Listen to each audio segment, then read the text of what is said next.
श्रीवाच बालं नवीनशतपत्रविशालनेत्रं बिम्बाधरं सजलमेघरुचिं मनोज्ञं मन्दस्मितं मधुरसुन्दरमन्दयानं श्रीनन्दनन्दनं अहमनसां नमामि मञ्जीरनुपुररनवर्णकाञ्ची सिहारकेसरिनखप्रयत्नसङ्गम् दृष्ट्यार्तिहारिं शिवेन्दुविराजमानं वन्दे कलिन्दतनुजातटबालकेलिं पूर्णेन्दुसुन्दरमुखोपरि कुञ्चिताग्राः केशा नवीनघननीलनिभास्फरन्तः राजन्तानतशिरकुमुदस्य यस्य नन्दात्मजाय सबलाय नमो नमस्ते श्रीनन्दनन्दं स्तोत्रं प्रातोत्थाय पठे तत्र ततगोचरं याति सानन्दं नन्दनन्दनः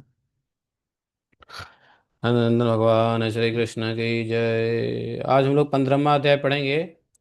नारद जी बोले, नारद वाच दिगजस्य मिशेनाशो भूभारं हारयन्मुहुः प्रद्युम्नो भगवान साक्षात् अंकदेश ततो ययौ। दिग्विजय के बहाने, दिग्विजय तो एक बहाना था।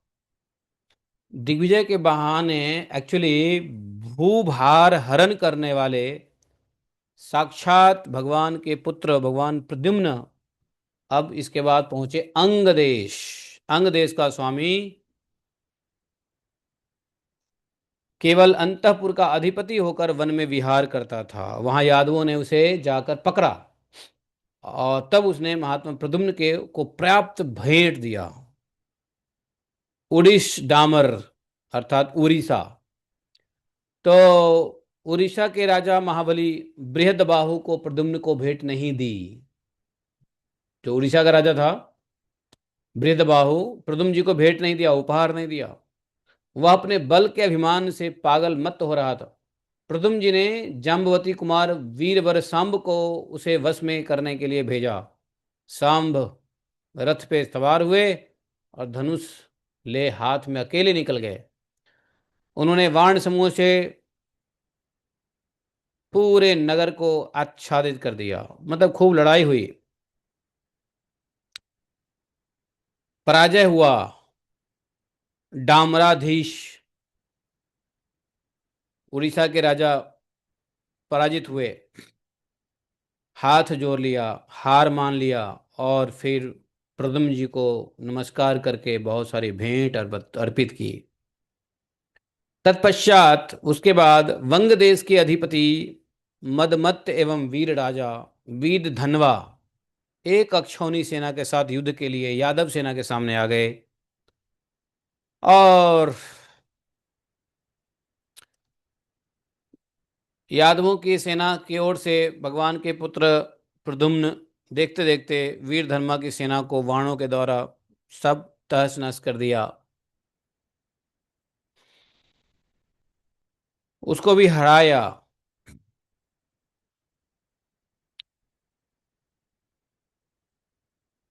और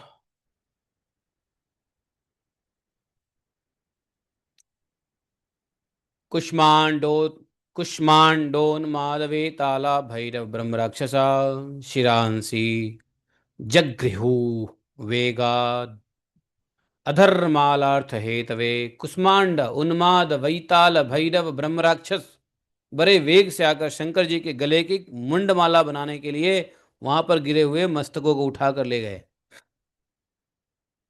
इस तरह जब सारी सेना मारी गई तब वीर धनवा सामने आए। उन्होंने तुरंत ही वज्र सरीखी गदा से चंद्रभानु पर चोट की और उस गदा के प्रहार से श्री कृष्ण कुमार विचलित ही नहीं हुए। उन्होंने गदा लेकर तत्काल वीर धनवा की छाती पर मार दी और इस प्रकार से बेचारा मूर्छित हो गया। हाँ, वो उसने भी अंत में वो भी हार गया। हार करके बंग देश के अर्थात बंगाल, तो वहाँ का राजा भी प्रद्युम्न जी का शरण ग्रहण किया, बहुत सारा भेंट वेट दिए और वीरधनवा अपने नगर को चले गए वापस। अब प्रद्युम्न जी ब्रह्मपुत्र नद पार करके कहाँ पहुंचे? असम देश में पहुंचे। वहां के राजा बिंब को पकड़कर यादव सेना ने प्रद्युम्न जी को भेंट किया और यादवों के साथ फिर वो लोग आगे कामरूप देश में गए। कामरूप देश के राजा पुंड्रक इंद्रजाल की विद्या में बड़ा निपुण था। वे अपनी सेना के साथ प्रद्युम्न के सामने युद्ध के लिए निकला। उस समय असमियों और यादवों के साथ घोर युद्ध हुआ। वान, कुठाड़, परिघ, शूल, खड़ग ऋषि शक्तियों से प्रहार किया इत्यादि। बोले कि उसके बाद जो पुंडरिक था उसने अपनी माया से पिशाच, नाग, राक्षस की माया प्रकट की। फिर तो सब और गुह्यक, गंधर्व, कच्चे मांस चबाने वाला पिशाच, रणभूमि में दौड़ने वाले, बार बार कोटि कोटि अंगारों की वृष्टि करने वाले, एक ही क्षण में यादवों की सेना पर मुंह से विष वमन करते हुए, फुफकारते हुए सांप की तरह टूट पड़े। बड़ा मायावी था वो। क्या नाम था उसका? पौंड्रक। पौंड्र। पौंड्रक नहीं, पौंड्र। तो लेकिन जब प्रद्युम्न ने भी सात्विक महाविद्या का प्रयोग किया, फिर क्या था, उसकी सारी माया, पौंड्र की सारी माया सूर्य के किरणों से जैसे कोहरा खत्म हो जाता है वैसे ही माया नष्ट हो गया।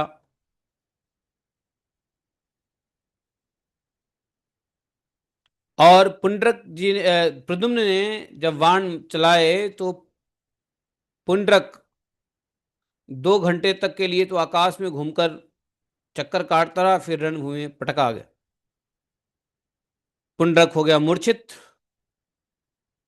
जब मूर्छित होने के बाद जब होश में आया तो उसको समझ में आ गया कि भाई ना हमारी माया काम कर सकती है, ना हमारी शक्ति, ना हमारी सेना। उसने प्रद्युम्न जी का चरण पकड़ा, माफी मांगा, प्रद्युम्न जी को अपना राजा समझा और हाथ में क्या लिया? उपहार भेंट दिया। तो इस प्रकार से वहां से आगे बढ़े, शोण नदी पार किया, विपाशा नदी पार करते हुए कैकेयी देश में आ गए वापस। कैकेयी देश के राजा महाबली धृष्टकेतु वसुदेव की बहन, साक्षात श्रुति कीर्ति के महान पति थे। और उन्होंने यादवों सहित प्रद्युम्न का बड़े भक्ति भाव से पूजन किया। भगवान श्री कृष्ण के प्रभाव को लोग जानते ही थे। अब नारद जी बोले कि वहां से जब विजय की दुंदुम्बी बजाते हुए प्रद्युम्न कुमार कहाँ पहुंचे? आपके सुख समृद्ध संपन्न मिथिला देश में आए। तो असम से आए बिहार, बिहार से आए मिथिला, मिथिला में आए कलश शोभित अत्यंत मिथिलापुरी का सौंदर्य, स्वर्णमय सौंदर्य। दूर से मिथिला नगरी कैसी थी? स्वर्णमय, सौध शिखरों से, जो वहां के महल थे, महल के ऊपर सोने का मढ़ा हुआ था, बड़ी सुंदर जान पड़ते थे। जगह जगह कलश लगा हुआ था। प्रद्युम्न जी ने दूर से पूछा मंत्री से, कौन मंत्री है? उद्धव जी, कि कस्यैषा कस्यैषा नगरी मंत्रेण दृश्यते सांप्रतम मया राजते बहुसौधिश्च पुरी भोगवती यथा। अरे, इस समय में यह किसकी राजधानी मेरी दृष्टि में आ रही है, जो बहुसंख्यक महलों से भोगवती पुरी की भांति शोभा पा रही है? बहुत महल थे वहां। उद्धव जी ने कहा, जनकस्य पुरी हेषा, जनकस्य पुरी ही एषा मिथिला नाम मानद, मिथिलेन्द्रो धृतिस्तस्याम महाभागवतः कवि। उद्धव जी ने कहा कि हे मानद प्रद्युम्न जी, यह राजा जनक की नगरी मिथिला है। इस समय यहाँ मिथिला नरेश महाभागवत विद्वान धृति रहते हैं और वे समस्त धर्मात्माओं में श्रेष्ठ हैं। जैसे जिस समय ये नारद जी बता रहे हैं, तो मिथिला नरेश कौन है? बहुलाश्व। उस समय में जब जब वो लोग गए थे वहां पे, तो उस समय में जनक, महाराज जनक के गद्दी पे कौन बैठे थे? राजा धृति। और धर्मात्माओं में श्रेष्ठ भगवान श्री कृष्ण के इष्ट देव, भगवान श्री कृष्ण उनके इष्ट देव, मतलब भगवान श्री कृष्ण के भक्त थे वे स्वयं भी श्री हरि को बहुत प्रिय हैं। उनके पुत्र का नाम बहुलाश्व है, जो बचपन से ही भगवान की भक्ति करने वाला है। तो ये बहुलाश्व के ही पिताजी थे। अब उसे दर्शन देने के लिए साक्षात भगवान श्री कृष्ण यहां पधारेंगे। ये किसने कहा? ये उद्धव जी ने कहा कि भगवान स्वयं भी यहां आएंगे दर्शन देने के लिए। लेकिन भगवान के आने से पहले की बात हो रही है, उसे दर्शन। तो बहुलाश राजकुमार बहुलाश और ब्राह्मण सुतदेव को द्वारका में भगवान श्री कृष्ण बहुत ही याद किया करते हैं।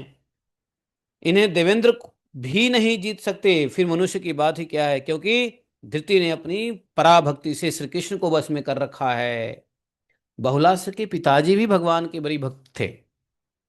नारद जी कहते हैं, यह सुनकर भगवान श्री कृष्ण कुमार प्रद्युम्न उद्धव जी को अपना शिष्य बनाकर उनके साथ राजा धृति का दर्शन करने के लिए आए। उद्धव जी के साथ प्रद्युम्न जी ने राजा की भक्ति की परीक्षा करने के लिए ही मिथिलापुरी को देखा। वहां के सभी वीर कवच और शस्त्र धारण करके माला तिलक से सुशोभित थे। सब के सब माला द्वारा श्री कृष्ण नाम का जप करते थे। मिथिला के लोगों के द्वार द्वार पर हरि नाम लिखे थे और श्री कृष्ण के सुंदर सुंदर चित्र अंकित थे। देखा, मिथिला में ऐसा पाया कि सभी जगह पे भगवान की कृष्ण के चित्र थे और सब भगवान के नाम का जप कर रहे थे। और वहां पे मिथिला में वहां घरों की प्रत्येक दीवार पर गदा पद्म दसों अवतार के चित्र शंख चक्र अंकित थे। घर घर के आंगन में तुलसी के मंदिर दिखाई देते थे। इस तरह मिथिला के महलों को देखते हुए उन्होंने वहां के लोगों पर भी दृष्टिपात किया, जो सब के सब माला तिलकधारी भगवत भक्त थे। वहां के सैनिक भी माला चंदन करके अस्त्र शस्त्र धारण करके रहते थे। सब तिलकधारी भगवान भक्त थे। उन्होंने मिथिला वासियों ने केसर कुमकुम के 12-12 तिलक लगा रखे थे। वहां के ब्राह्मण गोपी चंदन की मुद्रा से चर्चित शांत स्वरूप ऊर्ध्व पुंड्र धारी थे और उनके अंगों पर हरि मंदिर के चित्र अंकित थे। गदाम मुद्राम ललाटे च ऊर्ध्वं वा हरिं नामतः चक्रम शंखम च कमलम कुर्मम मत्स्यम भुजद्वये। ललाट में गदा की मुद्रा थी, सिर पर हरिनाम, दोनों भुजा में चक्र, शंख पद्म कुर्म और मत्स्य अंकित थे। कितने ही लोगों ने मस्तक पर धनुष और बाण के चित्र और हृदय में नंदक नामक खड़ग मूषल और हल के चित्र धारण कर रखे थे। प्रद्युम्न ने देखा वहां की गली गली में कुछ मनुष्य भागवत सुन रहे हैं। वैसे ही दूसरे लोग हरिवंश और महाभारत नाम का इतिहास श्रवण कर रहे हैं। तो कहीं पे कोई भागवत सुन रहा है, कोई हरिवंश की कथा सुन रहा है, पुराण पठ सुन रहा है, तो कोई महाभारत पुराण सुन रहा है। तो मिथिला की ऐसी हालत थी उस समय। लेकिन आज देखो मिथिला में क्या हो गया। मिथिला वासियों को ये चीजें समझनी चाहिए कि आज मिथिला में क्या क्या हो गया। जहां देखो मच्छी, जहां देखो मटन, जहां देखो चिकन। और भगवान से किसी को कुछ लेना देना नहीं है, भक्ति से कुछ लेना देना नहीं है, भक्ति नाम की चीज ही नहीं है। चंदन तिलक है कि नहीं, भगवान का नाम का माला जप इत्यादि बहुत कम मिलेगा, है कि नहीं। ये हाल है, उस समय ये हाल था। जगह जगह पर जो है ना, कोई रामायण पढ़ रहा है तो कोई गीता पढ़ रहा है तो कोई महाभारत पढ़ रहा है तो कोई श्रवण कर रहा है, कोई वाच रहा है कथा। ऐसे हालत मिथिला की थी। कुछ लोग देखा कि कहीं पर सनत कुमार संहिता चल रहा है, कहीं पे वशिष्ठ संहिता पढ़ रहे हैं, कोई यज्ञ बालक की संहिता, कोई पराशर संहिता, कोई गर्ग संहिता पढ़ रहे हैं, कोई पलस्त संहिता पढ़ रहा है, कोई धर्म संहिता का पाठ कर रहा है। ब्राह्मण पुराण, ब्रह्म पुराण, पद्म पुराण, विष्णु पुराण, शिव पुराण, लिंग पुराण, गरुड़ पुराण, नारदीय पुराण, भागवत पुराण, अग्नि पुराण, स्कंद पुराण, भविष्य पुराण, ब्रह्म वैवर्त पुराण, मार्कंडे पुराण, भवन पुराण, वाराह पुराण, मत्स्य पुराण, कुर्म पुराण, पांडु पुराण, ब्रह्मांड पुराण, इन सब पुराणों को गली गली में, घर घर में वहाँ के सब लोग सुनते थे। कुछ लोग श्री रामचरित्र मानस, उस समय रामचरित्र मानस नहीं था, रामचरित्र रामायण, रामचरित्र अमृत से पूर्ण वाल्मीकि रामायण महाकाव्य का पाठ करते थे। ऐसा मिथिला में चलता था। मैंने भी बचपन में देखा हुआ है, गांव में कुछ पंडित ब्राह्मण लोग करते थे। दो तीन लोगों को मैंने देखा हुआ है, ज़्यादा लोग नहीं। कहीं से आवाज आ रही है, भय दीन दयाला बहु कृपाला, ऐसा है ना, कहीं से भागवत पढ़ रहे हैं। तो ऐसा मैंने एक दो जगह देखा है, लेकिन आजकल पता नहीं, वो भी नहीं होगा। वो लोग सब शरीर छोड़ दिए। जो दो लोगों को मैं देखता था पढ़ते हुए जोर जोर से, शरीर छोड़ दिया। लेकिन ये गांव गांव में ऐसा होता था, लेकिन आजकल सब कुछ गड़बड़ हो गया होगा। कुछ लोग, प्रदुम्न ये देखा मिथिला में कुछ लोग स्मृतियों के पढ़ने में लगे हुए हैं। कुछ लोग तो वेद त्रयी स्वाध्याय कर रहे हैं, कुछ तो वेद वेदांत पढ़ रहे हैं। ओम शस्त्र स्वाहा शस्त्र पूषा विश्व, कहीं कहीं शंखों की आवाज आ रही है, शंख है ना। कहीं कहीं लोग यज्ञ कर रहे हैं, स्वाहा स्वाहा, वैष्णव यज्ञ का अनुष्ठान हो रहा है। और कितने लोग तो वहां श्री राधा कृष्ण कृष्ण कृष्ण का नाम बार बार कीर्तन कर रहे हैं। कोई राधा कृष्ण कर रहा है, कोई कृष्ण कृष्ण कर रहा है, कोई सीताराम कर रहा है, कोई राम राम कर रहा है। कुछ लोग हरि कीर्तन में तत्पर लगते, कोई नाच रहे हैं, गा रहे हैं। वहां के प्रत्येक, मिथिला में प्रत्येक मंदिर में मृदंग, ताल, झांझ और वीणा आदि मनोहर यंत्र बज रहे हैं। और उन सबसे, उस वाद्य यंत्र से क्या हो रहा है, भगवान के कीर्तन सुनाई पड़ रहा है। आज मिथिला में क्या हो रहा है देख लो, कोई बड़े बड़े लाउड स्पीकर लगाएगा, फिल्मी गीत चलाएगा। राजन, मिथिला के घर घर में वहां के निवासी प्रेम लक्षणा नवधा भक्ति करते थे। हर घर में नवधा भक्ति चल रही होती थी। कहीं पे श्रवण, कहीं पे कीर्तन, कहीं पे स्मरण, कहीं पे विग्रह पूजा, कहीं कुछ कहीं कुछ। इस प्रकार मिथिला नगरी का दर्शन करके प्रद्युम्न जी राजा के द्वार पर, राजा जनक के द्वार पर पहुंचे। शीघ्र ही मैथिल नरेश का दर्शन किया। मैथिलेश की सभा में वेद व्यास, सुकमुनि, यज्ञवालक के वशिष्ठ, गौतम, मैं और बृहस्पति बैठे थे। जानते हो, मिथिला में सबसे ज्यादा विद्वान मिथिला में हुआ करते थे, और आज भी हैं। ऐसा नहीं है आज नहीं है, आज भी मिथिला में आप देख लो उठा के, जितने भी पंचांग बनाने वाले हैं, जितने संस्कृत की किताब लिखने वाले हैं, जितने व्याकरण लिखने वाले हैं, सब आपको मिलेगा फलना झा, छिलना झा, ये सब आपको मिलेगा, है कि नहीं। झा, मिश्रा, ये सब आपको मिलेगा। तो सब मिथिला से है। मिथिला में विद्वानों की बड़ी सभाएं लगती थी, बड़े बड़े शास्त्रार्थ होते थे मिथिला में। ये जो आप लोग वो शास्त्रार्थ सुने हो ना, किसका, ये अष्टावक्र, अष्टावक्र गीता, ये शास्त्रार्थ कहाँ हुआ था, मिथिला में हुआ था। मंडन मिश्र कहाँ से थे, मिथिला के थे, जिसको पराजित करने के लिए श्रीपाद शंकराचार्य गए थे पूरे विश्व को, है ना। और मंडन मिश्र के यहाँ श्रीपाद शंकराचार्य उनके पत्नी से, है, तो पत्नी के साथ, पत्नी को हराने में 6 महीने का समय लगा। तो वो वहां पे विद्या, सरस्वती की बड़ी पूजा होती है। बड़े बड़े विद्वान हुए हैं, हाँ, बड़े बड़े गुरुकुल थे, है ना। मिथिला में बहुत बड़े बड़े गुरुकुल थे। आज भी जनकपुर में बहुत सारे गुरुकुल है भी, लेकिन जनकपुर के अलावा तो सब नष्ट हो गया। तो विद्वान की नगरी थी वो, क्योंकि राजा जनक स्वयं बहुत बड़े विद्वान थे। मतलब इतना समझो राजा जनक की विद्वता, राजा जनक की विद्वता इतना समझो कि राजा जनक पहले तो एक क्या है, क्या है, महाभागवत हैं। राजा भी महाभागवत है, वह है मिथिला नरेश। और उस मिथिला नरेश, मैथिल नरेश के गद्दी पे जो कुछ भी कोई भी बैठता है वो भागवत ही होता है, वो भगवान का भक्त ही होता है।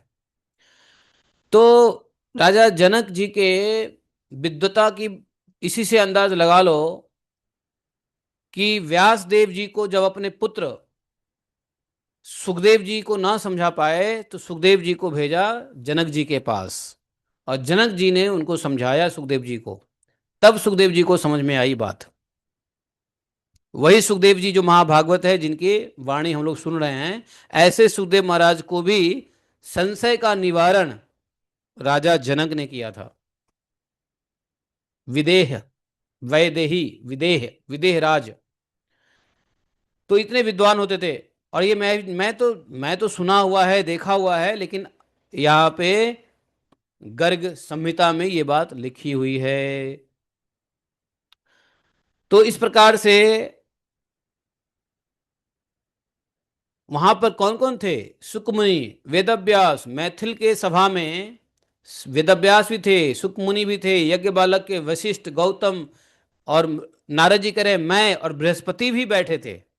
दूसरे भी धर्म के वक्ता हरिनिष्ठ मुनि वहां मूर्तिमान वेद की भांति इधर उधर बैठे दिखाई देते थे। नरेश्वर, मैथिल, धृति वहां भक्ति भाव से नतमस्तक होकर बलदेव जी की चरण पादुका की विधिवत पूजा कर रहे थे। वे श्री कृष्ण और बलदेव की मुक्तिदायक नामों का जप भी करते थे। शिष्य सहित ब्रह्मचारी को आया देख राजा ने उठकर नमस्कार किया। उनकी पाद्य आदि उपचारों से विधिवत पूजा करके मिथिलेश्वर राजा धृति अर्थात इनके पिता, किनके पिता? बहुलाश्व के पिता, दोनों हाथ जोड़ करके उनके आगे खड़े हो गए। जनक ने कहा, जनक उवाच अद्य मे सफलम जन्म मंदिरम विशदीकृतम देवर्षि पितरः सर्वे संतुष्टा आगते त्वयि निर्विकल्पा समदृष्ट दृष्ट्वा दिशा साधभक्षितौ श्रेय निःश्रेयसाय भगवान दीनानां विचरन्ति। जनक जी ने कहा, भगवान आपके पदार्पण से आज मेरा जन्म सफल हो गया, मेरा राजभवन शुद्ध एवं परम उज्जवल हो गया, देवता ऋषि पितर सब संतुष्ट हो गए। भगवान आप जैसे निर्भ्रांत और समदर्शी साधु भूतल पर दीन जनों का कल्याण करने के लिए ही घूमते हैं। अब ब्रह्मचारी बोले, राजसिंह आप धन्य हैं, आपकी यह मिथिलापुरी धन्य है, तथा विष्णु भक्ति से भरपूर आपका सारा प्रजा भी धन्य है। जनक ने कहा, हे प्रभु, ममेयम नगरी नास्ति न प्रजा न गृहम धनम कलत्र पुत्र पौत्र आदि सर्वम कृष्णस्य चैवहि। जैसे ही कहा प्रद्युम्न जी ने कि आपका तो नगरी बड़ा धन्य है, आप धन्य हैं, आपके ये प्रजा धन्य है। जनक ने ना ना ना ना, यह नगरी ना तो मेरी है, ना प्रजा मेरी है, और न यह घर मेरा है, न धन धान्य मेरा है। स्त्री पुत्र पौत्र आदि मेरे पास जो कुछ है वो सब श्री कृष्ण का ही है। सर्वम कृष्णस्य च एव ही, तो कुछ नहीं है मेरा। कलत्र पुत्र पत्र आदि न गृहम न धनम न प्रजा नास्ति मम एयम नगरी, मेरा नगर नहीं है। क्या है? परिपूर्णतमा साक्षात श्री कृष्णो भगवान स्वयं असंख्य ब्रह्मांड पति गोलोके नाथ धाम निध राजते।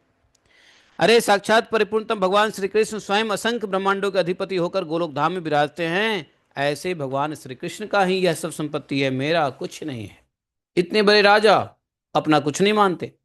वे पुरुषोत्तम होकर भी स्वयं ही वासुदेव, संकर्षण, प्रद्युम्न और अनिरुद्ध इन चार समूहों के रूप में पृथ्वी पर प्रकट हुए हैं। तो वे कृष्ण बोले कि वही पुरुषोत्तम, वही कृष्ण स्वयं वासुदेव, संकर्षण, प्रद्युम्न, अनिरुद्ध इन चार के रूप में प्रकट हुए हैं, और शरीर, वाणी, बुद्धि अथवा इंद्रियों के द्वारा मैंने जो भी पुण्य कर्म किया है वह सब भगवान श्री कृष्ण को ही समर्पित है। तो वो बोले, हे वैदेह महाभाग विष्णु भक्ति मतांवर तद भक्त्या तोषितः कृष्णस्त वैकत्वम प्रदास्यति। बोले कि हे महाभाग विष्णु भक्त शिरोमणि विदेहराज, तुम्हारी भक्ति से संतुष्ट हो भगवान श्री कृष्ण तुम्हें सायुज्य मोक्ष प्रदान करेंगे। जनक बोले, दासोहम कृष्ण भक्ता नाम त्वादिशा नाम महात्मनाम मुक्तिम न इच्छामि हे ब्रह्मन न एकताम हेतु वर्जित है। जैसे ही कहा कि आपको भगवान के भक्ति के से संतुष्ट होकर भगवान आपको सायुज्य मोक्ष प्रदान करेंगे, तो जनक जी ने कहा कि नहीं नहीं नहीं नहीं नहीं, मैं आप जैसे श्री कृष्ण भक्त महात्माओं का दास हूं। मैंने अपने मन में किसी हेतु अथवा कामना को स्थान नहीं दिया है, इसलिए मैं एकत्व या सायुज्य रूपा मुक्ति नहीं चाहता। तो बोले, राजन, तुम हेतु रहित होकर हेतु की भक्ति करते हो। अच्छा, इसलिए निर्गुण भक्ति भाव के कारण तुम प्रेम के लक्षणों से संपन्न हो। साक्षात भगवान प्रद्युम्न दिग्विजय के लिए निकले हैं, वे आपके घर पर क्यों नहीं आए, इस बात को लेकर मेरे मन में महान संदेह है। जनक बोले, भगवान प्रद्युम्न साक्षात अंतर्यामी स्वयं श्री हरि हैं, वे सदा सर्वज्ञ और सर्वव्यापी हैं। फिर बताइए तो सही, क्या वे यहाँ नहीं हैं? तो यदि ज्ञान दृष्टि से भी तुम श्री कृष्ण कुमार प्रद्युम्न को यहाँ निरंतर स्थित मानते हो, तो दिव्य दृष्टि वाले प्रहलाद की भांति तुम उनका यहाँ प्रत्यक्ष दक्ष दर्शन करोगे। यहाँ प्रहलाद जी की बात आई, जानते हो प्रहलाद जी का वर्णन क्यों किया? राजा मिथिला नरेश राजा धृति ने प्रहलाद जी की बात क्यों यहाँ पे लाया? क्योंकि प्रहलाद जी एक ऐसे भक्त हुए जिनको हमेशा ये फील होता था या हमेशा विश्वास करते थे अपने भक्ति भाव से कि भगवान हर जगह है, यहाँ भी है, वहाँ भी है, इसमें भी है, उसमें भी है, किसमें नहीं है। इसलिए उसके बाप ने पूछा कि क्या तेरा भगवान इसमें है, खंबे में है? तो हाँ, इसमें भी है। अब गुस्से में खंबा तोड़ दिया, अगर इसमें है तो देखते हैं कि तुमको कैसे बचाता है। तो यहाँ प्रहलाद जी की बात कही कि यदि आपको यह पता है कि भगवान सब जगह है, तो प्रद्युम्न भगवान यहाँ आए नहीं आए उससे क्या मतलब है? भगवान तो अभी भी हैं ही, आपको देखने की आवश्यकता है बस। प्रहलाद की तरह यदि प्रहलाद की दृष्टि रखोगे तो प्रद्युम्न जी यहाँ दिखेंगे। बहुलास्व की बात सुनकर महाभागवत, अच्छा ये ब्राह्मण कौन है, ब्रह्मचारी कौन है? ये सब भेष बदल के गए हैं। अर्थात ये ब्रह्मचारी बैठे हुए हैं कौन? आ, अरे वो जो भेष बदल के चेक करने के लिए गए थे, परीक्षा लेने के लिए गए थे, ये दोनों गए थे। कौन? प्रद्युम्न जी अम, और उद्धव जी, ये दोनों ब्रह्मचारी भेष में गए पहले।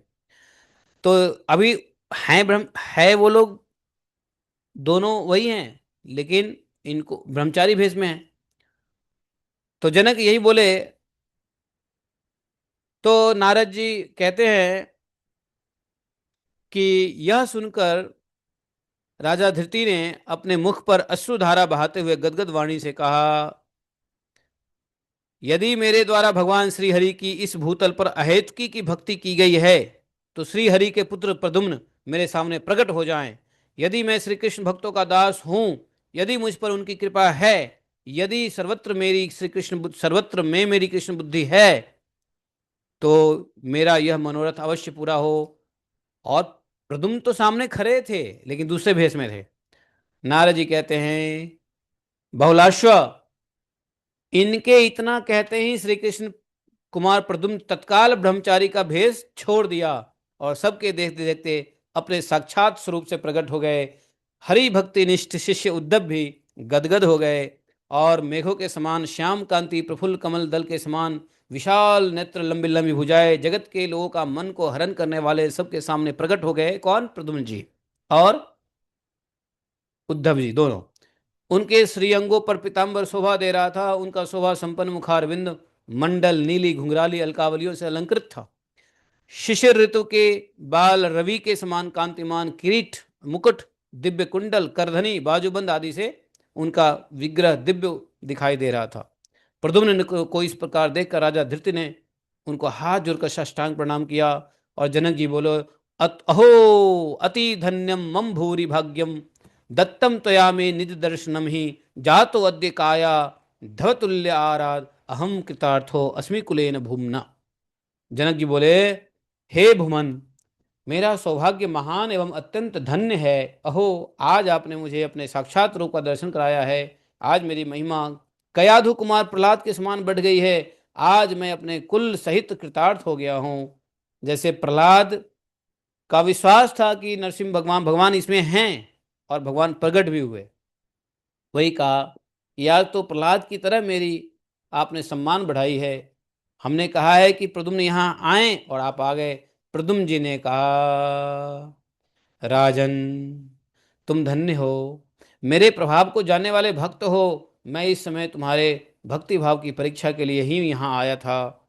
हे मिथिलेश्वर, आज ही तुम्हें मेरा स्वरूप प्राप्त हो जाए और इस लोक में तुम्हारे बल, आयु और कीर्ति का अत्यंत विस्तार हो। नारद जी ने कहा, राजन बहुलाश्व को, तुम्हारे पिता धृति से पूजित हो भक्त वत्सल भगवान प्रद्युम्न वहां आए हुए संतों के सामने ही अपने शिविर की ओर चले गए। तो यहाँ पर महाराज जनक और इनके साथ हुआ। देखो जनक जी की परीक्षा कैसी हुई। इस चैप्टर में मिथिला के ऐश्वर्य का वर्णन हुआ, वहाँ के सेना, वहाँ के प्रजा, वहाँ के राजा, मतलब ऐसी भक्ति ओत प्रोत कहीं नहीं देखा था प्रद्युम्न जी ने, है कि नहीं। तो ऐसी थी मिथिला नगरी और आज कैसी हो गई है। तो हम लोग यहीं पे रुक जाते हैं। कल हम लोग अब भगवान प्रद्युम्न वगैरह सब नीचे आएंगे, मिथिला से नीचे आएंगे। मिथिला से नीचे आएंगे तो कौन सी जगह पहुंचेंगे? मगध। जब मिथिला से नीचे आएंगे तो कौन सा देश है मालूम है? मगध, जिसको कहते हैं पाटलिपुत्र। तो गंगा नदी के ऊपर में मिथिला है उत्तर में, और गंगा नदी के दक्षिण से मगध देश शुरू हो जाता है जो पटना कहलाता है, पाटलिपुत्र। तो मिथिला की जो सीमा है वो आज के नेपाल जनकपुर से लेके आज के भारत विहार के हाजीपुर तक है मिथिला, जिसको वैशाली भी कहते हैं। तो गंगा क्रॉस किए और पहुंच गए मगध देश, और मगध देश पर भी विजय प्राप्त की, जरासंध को पराजय किया। ये सब कल पढ़ेंगे। और इस प्रकार से जो है ये विश्वजीत खंड है। तो ये बहाना है, राजसूय यज्ञ, विश्वजीत, पूरे विश्व को जीतना तो बहाना है। बाकी उद्देश्य तो है कि पृथ्वी के सभी दुष्ट राजाओं का नाश करना है। इतना ही आज के लिए। ओम नमो गोवर्धन उद्धारणाय गोविंदाय गोकुल निवासाय गोपालाय गोपालपतये गोपीजन भर्त्रे गोजी गिरी गजोधत्रे करुणानिधये जगद्विदये जगत मंगलाय जगत निवासाय जगत मनमोहनाय कोटि मनमथाय वृषभानुसुतावराय श्री नंदराज कुलप्रदीपाय श्री कृष्णाय परिपूर्णतमाय तम संख ब्रह्मांड पतये गोलोक धाम अधीशनाधिपतये स्वयं भगवते सबलाय नमस्ते नमस्ते नमस्ते। हरे कृष्ण। तो ये हुआ आज का गर्ग संहिता।